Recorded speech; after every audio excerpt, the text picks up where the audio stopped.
ஒரு எலெக்ஷன்ல அவங்களோட எதிரிகளை தான் எதிர்ப்பாங்க, அப்படிதான் எதிர்ப்பாங்க, அதுதான் யதார்த்தமும் கூட. ஆனா இந்த எலெக்ஷன்ல தான் ஒட்டுமொத்தமா எல்லாருமா சேர்ந்து ஒருத்தனை எதிர்க்கிறாங்க.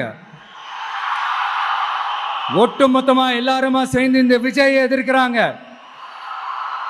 ஏன்னா இந்த விஜய் ஊழலை எதிர்க்கிறான், லஞ்சத்தை எதிர்க்கிறான், மக்களோட மக்களா நிக்கிறான். அந்த மக்கள் அவன் கூட நிக்கிறாங்க.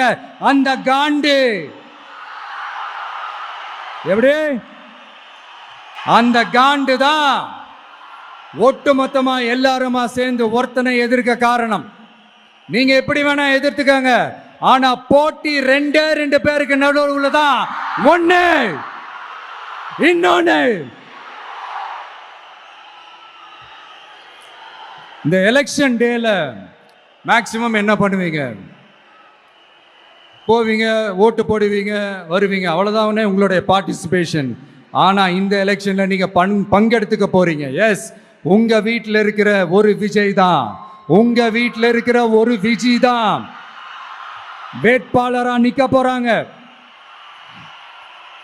உங்க வீட்டில் நிக்கிற ஒரு வேட்பாளர்னா அப்போ உங்க வீட்டில் இருக்கிற மற்றவங்க எல்லாருமே வாக்காளர்கள் தானே.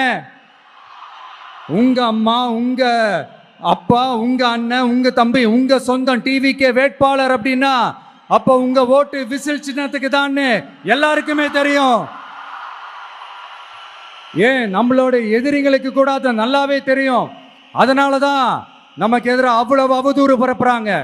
என்னென்ன அவதூறு பரப்புறாங்கன்றது உங்களுக்கே நல்லா தெரியும். ஆனா அவங்களுக்கு தெரியாது, ஏன் மேல அவதூறு பரப்புனா அது மக்கள் மேல அவதூறு பரப்புற மாதிரின்னு. எனக்கு அரசியல் தெரியலன்னு சொன்னா அது மக்களுக்கு அரசியல் தெரியலன்னு சொல்ற மாதிரின்னு. என்ன அசிங்கமா பேசினா அது மக்கள் அசிங்கமா பேசுற மாதிரின்னு. எனக்கு எதிராக செய்யற ஒவ்வொரு செயலும் அது மக்களுக்கு எதிராக செய்யற செயல் அவங்களுக்கு தெரியாம போச்சு.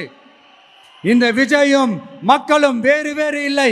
இந்த விஜயும் மக்களும் ரத்தமும் சதையும் மாறி, உடலும் உயிரும் மாறி, ஒன்னிலிருந்து ஒண்ண பிரிக்கவே முடியாது. எஸ்.